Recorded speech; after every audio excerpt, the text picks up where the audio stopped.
정책. 자, 1번. 헨리 조지는 토지에 나오는 지대 수입만 100% 징수할 경우 토지세 수입만으로도 재정 충당하고도 줄이가 남는다. 맞죠? 그래서 토지 단일세론 이렇게 됩니다. 그 다음 2번. 사적 시장에서 불량주택이 조성되는 것은 시장 실패 때문에 발생하는 것이 아니기 때문에 철거 행위와 같은 정부 시장 개입은 근본적 불량주택 해결 문제 못한다. 이래 돼 있죠. 어렵다. 그 달동네 강제 철거하면 안 된다죠. 저소득 때문에 당연 합리적 선택한 것을 정부가 개입해서 강제 철거하면 목숨 걸어뿐다 이 말이지. 맞습니다. 공공임대주택의 확대 정책은 임대주택의 재산세가 임차인에게 증가되는 현상을 완화할 수 있다. 맞죠? 사적 시장에 월세가 30만 원인데 옆에 공공주택이 20만 원짜리가 건축 공급이 되면 저소득 중에 마음에 여유가 생기죠. 일단. 그래서 탄력적으로 바뀌어서 세금 때리더라도 부담이 적게 되고 이렇습니다. 다른 기타 효과도 나타나죠. 맞다. 4번. 주택 상량 여과는 소득 증가와 같은 이유로 인해서 저가주택에 대한 수요가 증가했을 때 나타난다. 저가주택의 수요 증가는 상량 여가입니까? 하향 여가입니까? 하향 여가죠. 그래서 X 틀렸다.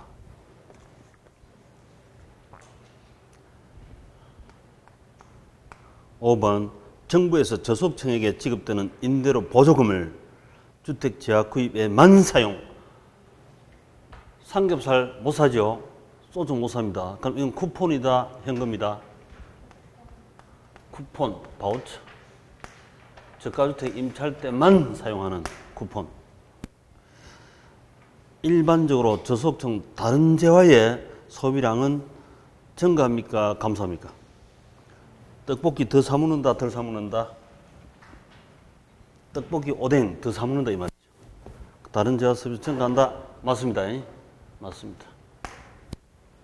이게 다른 재화 소비량이 감소한다. 땡, 틀린 건. 이렇게도 출제했어요. 아니 상품권 10만짜리 받거나 현금 10만 원 받거나 기분 좋죠. 기분 좋으면 오뎅 한 개 더 먹지. 다른 재화 소비가 증가한다 이래야 되는데 감소한다 하면 틀리죠.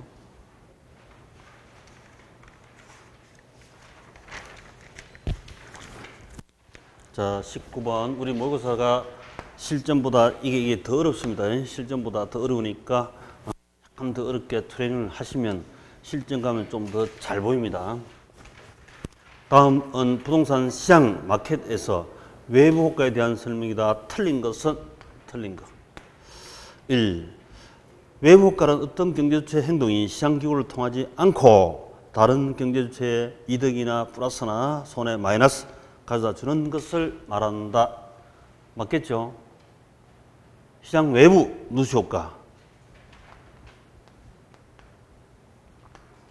외부 효과는 시장 실패를 발생시키는 요인이 됩니다. 시장에 누수되면 안 되는데 시장 밖으로 누수가 됐으니까 시장 실패가 되지. 마켓 실패됩니다. 맞습니다. 3번. 정의 외부 효과는 사적 비용이 사회적 비용보다 적다. 이 적은지 큰지. 자, 정의 외부 효과는 사회적으로 좋다 안 좋다? 사회적 효익은 좋죠. 사회적 비용은 적고 이렇지. 그래서 사회적 비용이 적다 해야 되는데 사적 비용이 사회적 비용보다 적다 했으니까 땡 틀렸지. 사회적 비용이 적어야 됩니다. 그래서 답이다. 틀린 답. 4번. 부의 외부 효과에 발생시키는 저하의 공급을 시장에 맡길 경우 그 저하는 사회적 적정 생산량보다 많이 생산되는 경향이 있다. 잘못된 학습 방법 또 부외부 효과는 사회적으로 많다 적다? 많다 그죠? 그걸 제거하기 위해서 투기 수요 공급을 줄여라 지금 현재는 과대 과잉 더 많이 생산과 소비되고 있습니다. 이렇게 되죠. 맞는 말이지. 맞는 말입니다. 수요 공급을 줄여야 한다. 수요 공급을 줄여야 한다. 5번 지역지구제나 토지이용 계획은 부외복가 문제 해결 수단이 될 수 있다. 그쪽에 이런 식으로 비슷하게 해서 늘상 출제하고 있잖아요. 자, 우리 19번 부외복가는 아시다시피 우하양 수요 우상향 공급 시장에 가면 사는 사람 파는 사람들이 있습니다. 그리고 시장에 가면 시장 가격, 자원 배분의 신호등이 나타나고 사고 파는 양이 나타납니다. 이게 시장판이죠. 시장판. 마켓이다. 마켓이다. 시장. 하여튼 경제는 시장에서 알아줍니다. 경제는 시장에서 합니다. 정치는 국민이 알아주지만 경제는 무조건 시장에 가야 됩니다. 시장에 가야 나오게 되어 있습니다. 자, 그렇다면 이 시장에서 제가 파는 사람이 가령 예를 들어서 이 땅을 2억 주고 샀습니다. 그런데 시장 가격 3억 받고 팔았습니다. 그러면 1억 남죠. 요걸 공급자 잉여를 한다 이랬습니다. 그 다음에 사는 사람은 가치가 있겠죠. 밸류, 가치. 자기는 시장에서 3억 주고 샀지만은 4억의 가치가 있어. 4억의 가치가. 그래서 샀다. 그러면 4억까지 줄 수 있는데 3억만 주고 샀으므로 역시 1억 남습니다. 이게 수요자, 소비자 잉여를 한다. 소비자 잉여, 생산자 잉여 이걸 계획에 전부 다 합친 걸 보고 사회적 잉여를 한다. 그렇죠? 이렇게. 그래서 기본적으로 코스트, 프라이스, 밸류 이게 가격 3차원이다. 이 속에서 잡힌다 이렇게 했는데요. 그런데 이거 사는 사람, 파는 사람, 부동산 투자, 공급, 수요자들이 자기는 이걸 목표로, 이 잉여를 목표로 사고 팔았거든요.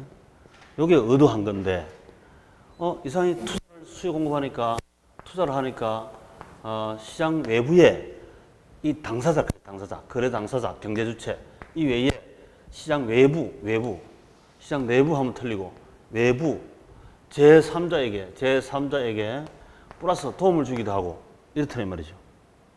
이 도움 주려고 하는 이건 자기 의도가 아니죠. 의도는 여기 있다고, 여기. 이게 의도라고, 의도. 이게 자기의 잉여입니다. 의도인데, 그래서 의도치 않는 당사자가 아닌 시장 외부 제3자에게 손해를 끼친다. 이익을 주면 정의 외복가이고, 손해를 끼치면 부의 외복가이다. 옛날 공부할 때는 내 짝꿍이 이 부의 외복가였죠. 언제는 정의 외복가로 바뀌어 있잖아요. 지도 실력이 내보다 잘한 부가 내가 물으면 탁 갖다 준다니까. 이렇게 바뀌어 있어요. 정의 외복가를 뭐라고 합니까? 전문용어로. 님비란다, 핀피란다. 핀피. Please in my front yard.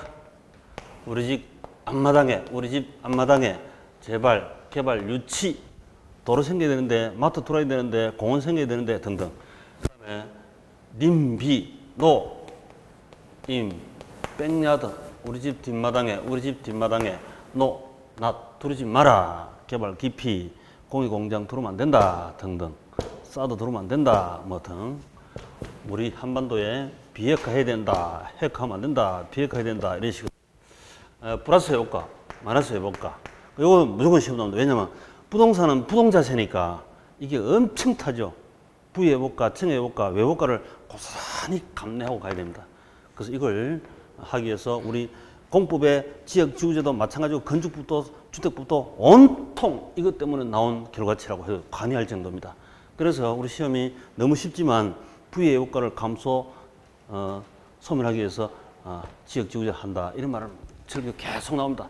실제 부동산 가격에 지대한 영향을 주니까. 요게 A 땅 요게 그냥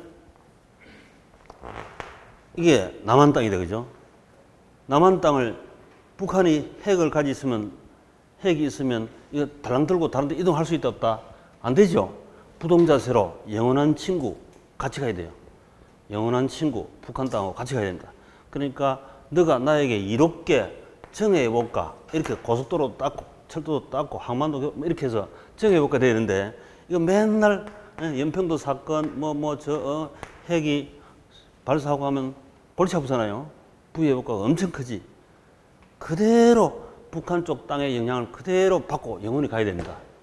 그래서 이게 평화로 되면 정해국가로 바뀌면 난갑도 불뚝 일어나겠죠.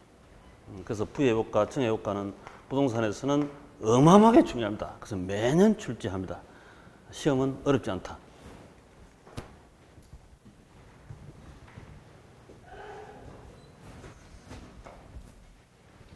자, 그 다음에 20번. 자, 20번.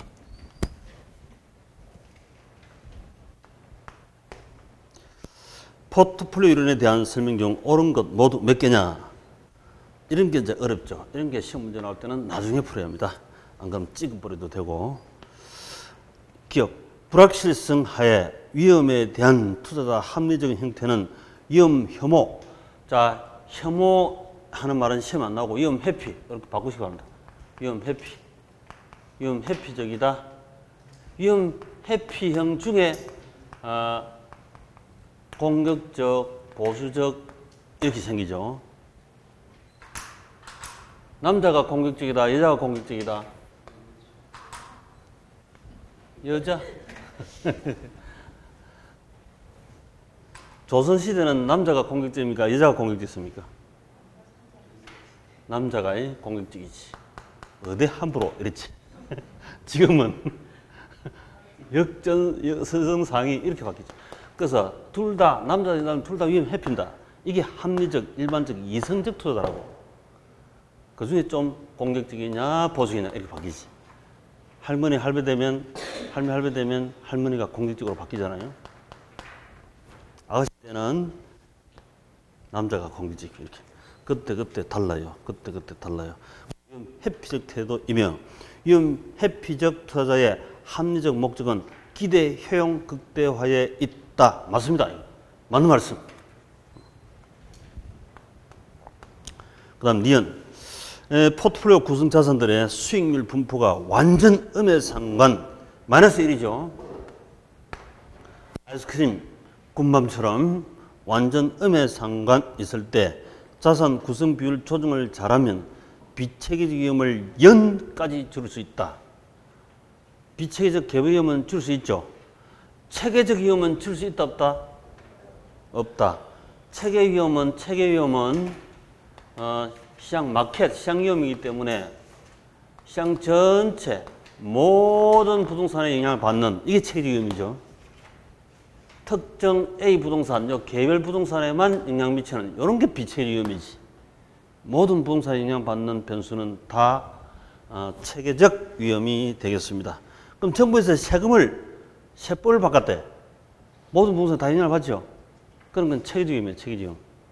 이 부동산에 노사봉주 소송 문제가 생길 때 그거는 비체계적 위험이지. 그 다음 디귿. 비체계적 위험이란 피할 수 있는 회피 가능, 분산 가능 위험으로서 개별 부동산에만 영향을 주는 리스크다. 맞죠? 그래서 체계, 비체계 하면 항상 그렇게 생각하시고 체계 위험은 시장 위험으로서 모든 부동산 시장에 영향을 다 주는 위험이다. 이렇게 생각하시고.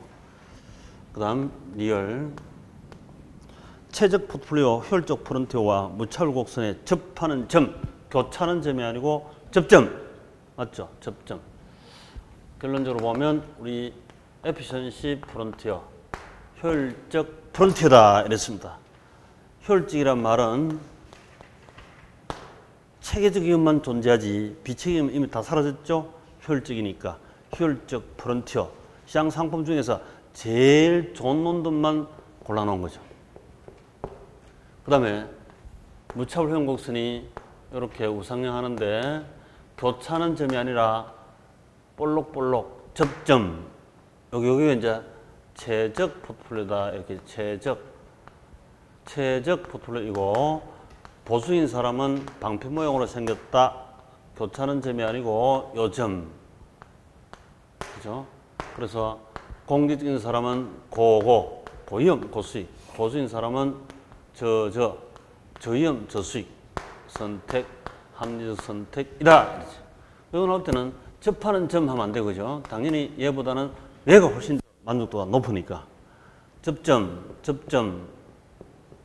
그리고 요 효율적 프론티어 요거에 대해서 시험 나오기도 하고 무차별 곡선에 대해서 시험 나오기도 하고 이 두 사람 갖다 같이 붙여놓고 누가 더 공격적이고 누가 더 보수적이냐 그것도 시험 나오고 그죠? 여러 가지 나올 수 있다. 최적 포트폴리오이다. 맞습니다.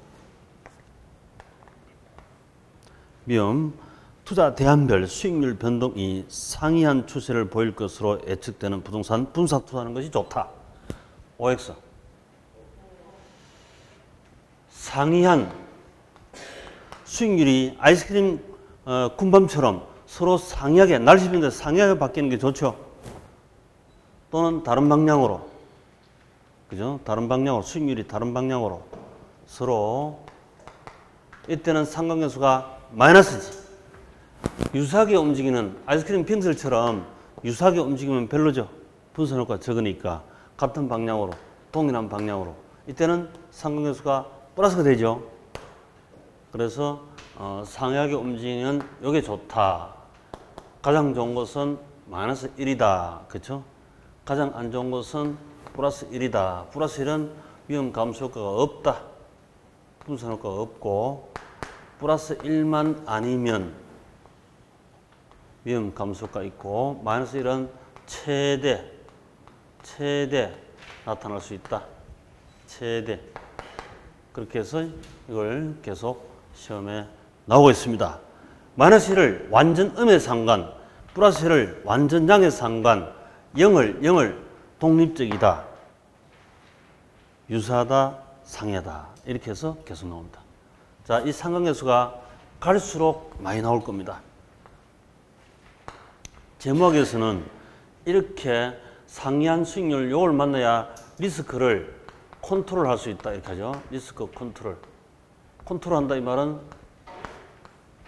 리스크를 컨트롤한다. 위험 컨트롤한다. 불확실을 컨트롤한다 이 말은 대단한 능력이죠. 감소시킬 수 있다 이 말이에요. 감소시킬 수 있다. 그래서 감당할 수 있는 리스크, 컨트롤할 수 있는 리스크 그 돈을 취해야 되지. 그렇지 않은 돈을 취했다가는 다칩니다. 누구라도 운 좋아가지고 다행히 안 다칠 수도 있습니다만은 그는 운으로 기대할 수밖에 없고 관리할 수 있는 리스크 그 돈을 취해야 한다. 이게 가장 중요한 거죠. 그리고 위험을 감소시키는 것은 대단한 능력자입니다. 다 맞다. 다 맞다. 위험을 첨가하기보다는 위험을 관리하는, 컨트롤하는 게 더 대단한 능력이랬죠.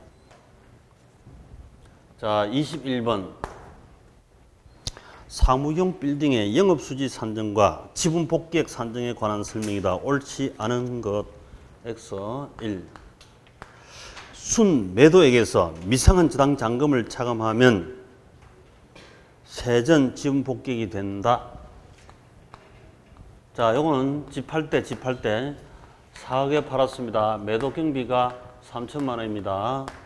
그리고 중개보수, 법적수습 각종 비용 3천만 원 빼내면 3억 7천이 순매도가다. 미상한 저당 잔금 부채가 2억이 있다면 1억 7천이 세전 지분 복귀고 양도세가 2천만 원 있으면 빼고 나면 세후 지분 복귀 이렇게 되죠. 세후 지분 복귀. 그래서 항상 자산 쪽에 먼저 계산, 그 다음에 빚 갚고 나머지 내 거 이렇게 계산하면 됩니다. 모든 돈은 항상 이렇게 계산해야 한다. 맞습니다. 자, 2번. 공실률, 재산세, 자판기 수입, 화재, 보험료 등은 순영업소득 산정에 반영된다. 가유순 세세에서 가능총소득, 유효총소득 가장 좋아하는 꽃순이, 우리 엄마 꽃순이, 순영업소득, 그 다음에 세세 이랬습니다. 세세.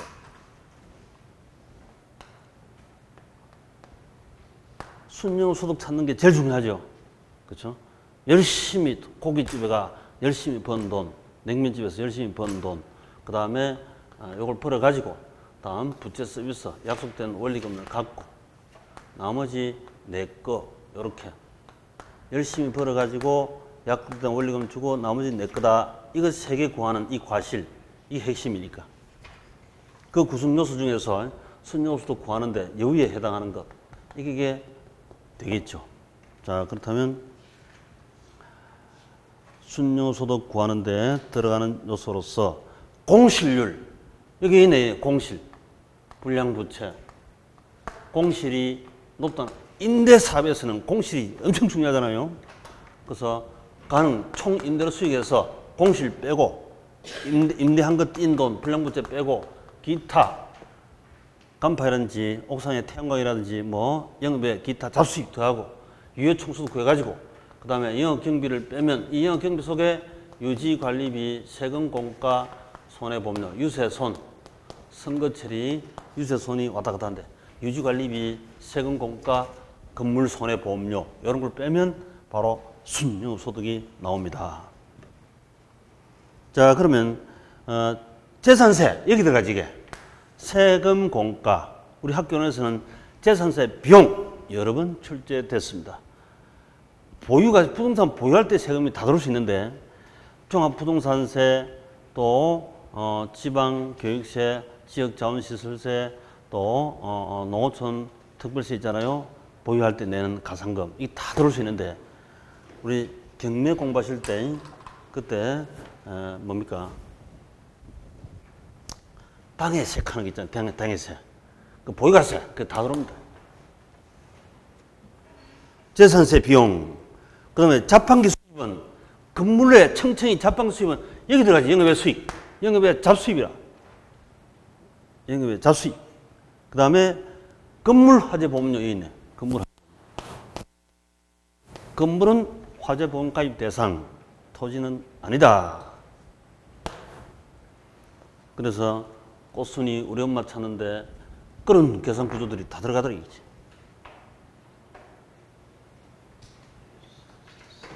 하여튼 무조건 출제합니다. 무조건 출제합니다. 가위순세세 그리고 계산형에서 요 3개 3자 배분 과실 3개 과실 3개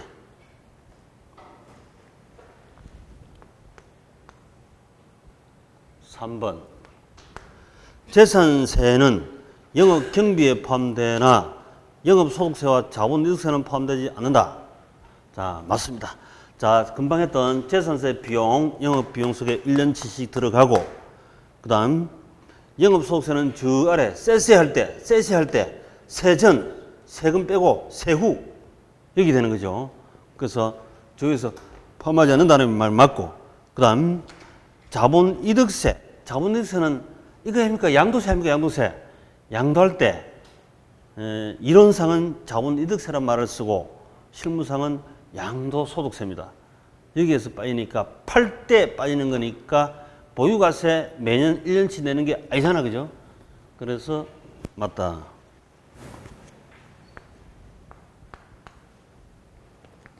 (4번) 지분 형성분인 원리금 상환액은 세금 공제 대상이 아니라 과세 대상이다.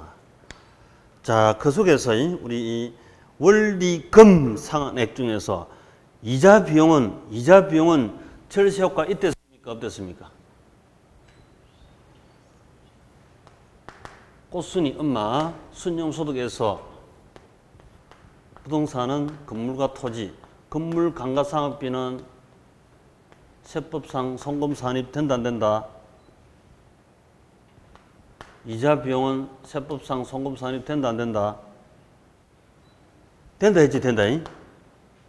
감가상각비 이자 비용 빼고 그러면 이게 이제 과세 표준이고 여기다가 한계세를 곱하면 그게 자본부의 영업소득세 이렇게 빠지는 거예요. 항상 우리가 비용도 자산 쪽 먼저 계산 그 다음에 부채 쪽 계산 나머지 내 거다 이렇게 하는 거죠. 빠지는 것도 마찬가지입니다. 더하는 것도 마찬가지고 순영소득에서 부채 서비스 나머지 세전 이렇게 배분하듯이 비용도 자산 부채 빼고 과세 표준 곱하기 세율 해가 자본 쪽에 차감하고 이렇게 하면 돼. 그래서 이 감이 잡혀야 되는데 자산 쪽 과실 이걸 먼저 계산하고 약속된 원리금 빼고 나머지 내 돈이다 하는 세상 돈은 이렇게 계산 타니까 그 감이 잡히셔야 되는데 그래서 그 속에 원리금 상환액 그 이자는 절세효과 나타납니다. 그 이자가 틀린 거예요. 이자가. 원금은 상관없지만 이자. 세금 공제 대상이다. 이렇게 해야지. 5번 영업 경비 중에서도 영업비 지출액은 공제 대상이나 자본적 지출 금액은 세금 공제 대상이 아니다. 영업비 지출한 것은 이미 순영업소득에서 여기 영업비용을 빼가지고 나온 거죠. 그럼 영업비용이 많다 이 말은 순영업소득이 적어져서 세금을 줄이겠죠. 맞습니다. 비용은 원칙적으로 세금 공제 대상이니까 맞는데 자본적 지출, 근데 자본적 지출 잘 아시죠 이제? 수익 지출, 자본적 지출의 상대 개념이 수익 지출 아이가? 자본적 지출, 수익 지출. 수익적 지출은 비용이죠. 당장 올해 수익에 올 기간의 수익에 대응하는 비용. 이게 수익적 지출입니다. 비용을 빼야 이익이 나오지. 그래서 수익적 지출은 비용이고 자본적 지출은 가령 이렇게 3억짜리 원 한 15년 됐습니다. 다시 리모델링 하고 싶대. 그럼 내 돈 다시 1억 보태고 은행 가서 2억 빌려가지고 3억 추가 투입해가 리모델링을 깔끔하게 했답니다. 그러면 이거 돈은 비용이, 이 3억은 비용이 아니죠. 당연히 비용은 떨면 안 되지. 자본적, 자기 자본, 타인 자본, 자본적 지출, 자산입니다. 자산. 자본적 지출은 자산이다. 자산. 수익적 지출은 비용이고, 그래서 이게 영업경비 속에 다 수익적 지출로 들어간 거예요. 수익적 지출, 비용으로. 자본적 지출은 자산이기 때문에 당연히 비용으로 넣으면 X 틀립니다. 자본적 지출은 자산입니다. 자산. 예로 부동산 임대 사업할 때 보일러를 임대주택에 보일러를 5채에 갈아 끼워줬답니다. 보일러 한 대당 100만 원이다. 그럼 500만 원 들어갔잖아요. 그 당연히 바로 비용 떨면 안 돼요. 지출은 원래 했지만 그 보일러가 앞으로 10년 쓰면 10년간 감가상각비에서 비용이 배분돼야 된다. 10년간 비용화 되는 거지. 당연히 왕창 비용 떨면 X 잘못된 거예요. 그런 걸 보고 자본적 지출이라 한다. 자산. 그래서 자본적 지출은 세금 공제가 되지 않는다. 당연히 비용이 아니고 미래 감가상각을 통해서 비용화돼 가는 겁니다. 또 건물처럼 건물이 내가 10억 주고 샀다고 원래 왕창 비용으로 떨어서 절세효과 이런 게 있으면 안 되죠. 감가상각비를 통해서 미래 비용화되는 거지. 자본적 지출 밑에다가 그 예로 건물 이래 쓰는데 건물.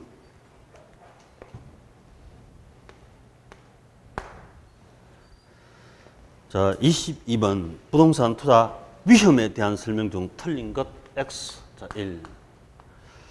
인플레이션 위험을 회피하기 위해서 대출자들은 고정이자 대출하지 않고 변동이자로 대출하기를 선호한다. 대출자는 은행이죠. 그렇죠? 은행은 변동금리를 선호한다. OX. 맞지?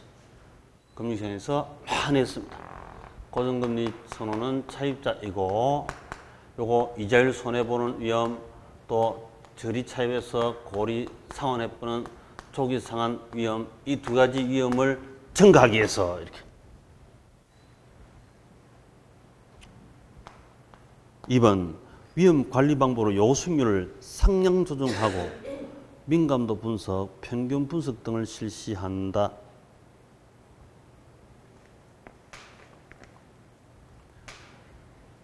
요구 수익률을 상향 조정한다 이 말은 원칙적으로 맞는 말이 아닙니다.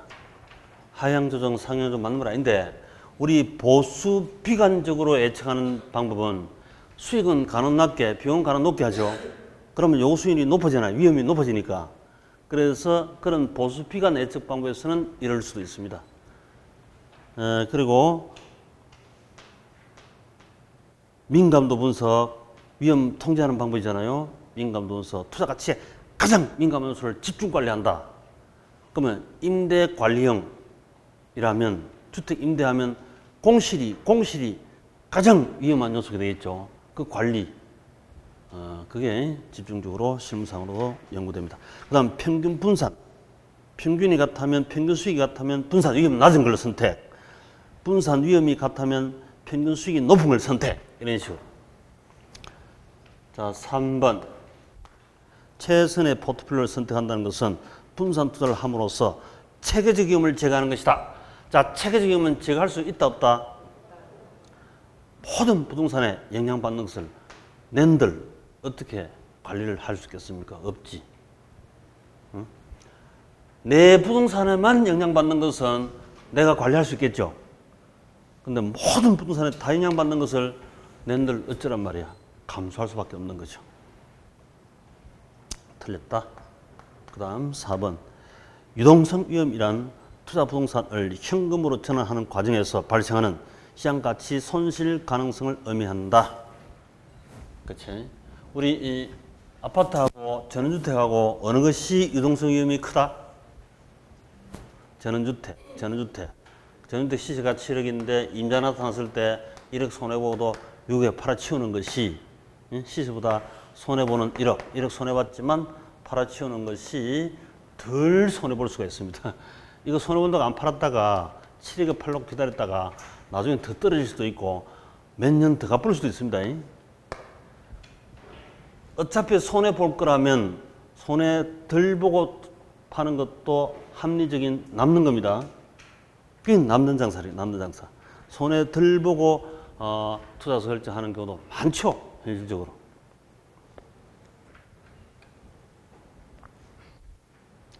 자, 5번. 투자 금액을 모두 자기 자본으로 찾는 경우 금융적 위험을 제거할 수 있다. 맞네. 우리 금융적 위험이라는 것은 부채 존재로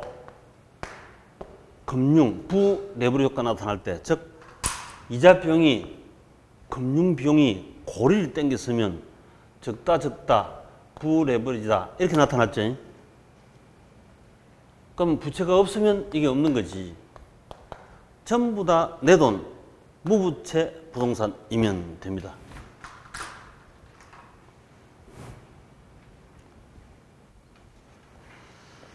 위험.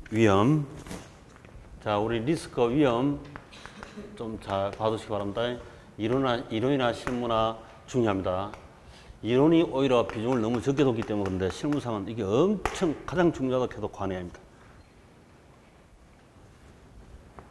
자, 23번. 한국주택금융공사 주택연금 제도에 관한 설명 중 틀린 것은 문장 읽으면서 핵심 차이달 때는 줄을 꺼놓고 하는 게 좋겠죠. 주택연금 틀린 것은 1. 주택법상 주택연금 받을 수 있는 주택의 유형에는 단독, 다세대, 연립, 아파트 있다. 맞겠죠? 다 가구는 된다 안 된다? 안 된다 했죠. 다 가구. 다 가구의 대표예가 뭐다? 원룸이죠. 원룸 같으면 이 원룸은 3계층 이상, 19세 이상. 자, 원룸이면 월세가 해도 벌써 임대수익이 따박따박 들어오고 추가 담보대출이 거의 안 됩니다. 보통 이 원룸이 한 40% 정도 이렇게 금융에 모기지론 이렇게 돼 있다고 주로. 추가 대출이 안 되잖아요. 잘 사채시장 가면 몰라도. 여기서 주택연금은 할 리가 없지. 월세가 그게 연금택인데.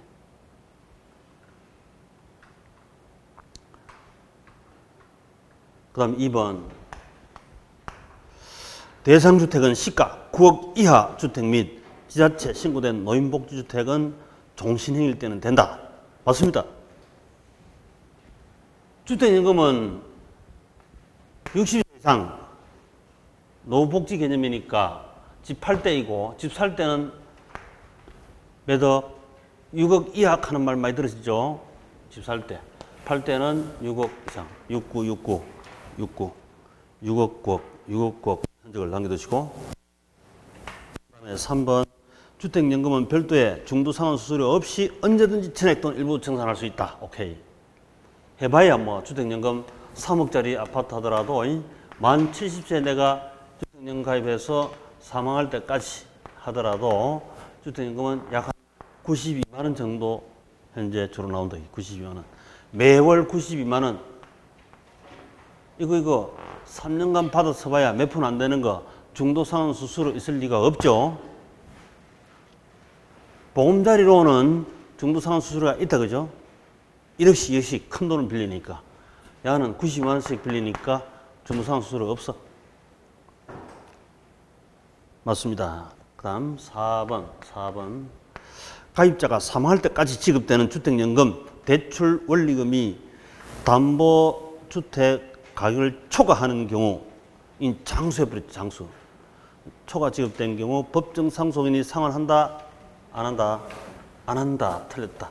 너무 오래 사셔가지고 집 팔 때 집은 이게 5억인데 받아 쓴 돈이 6억입니다. 1억 초과하면 이건 한국주택금융공사가 그러니까 보증금융으로 은행에 갖다 줘야지. 법정 상속인이 부담하지 않는다. 장수하기를 기대하시라 이랬죠. 자, 5번. 한국주택금융공사는 연금가입자를 위해 은행에 보증서를 발급하고 은행은 한국주택금융공사 보증서를 근거로 하여 주택가입자에게 주택연금을 지급한다. 맞죠? 한국주택금융공사는 보증인이다. 가운데 보증인. 자, 우리 이 한국주택금융공사 시험 잘 나옵니다. 실제 여기에 관련된 개념들이 두세 문제 관련이 되어 있습니다. 그래서 한국주택금융공사 좀 친하게 봐두시기 바라고요. 자, 수업 여기까지 하고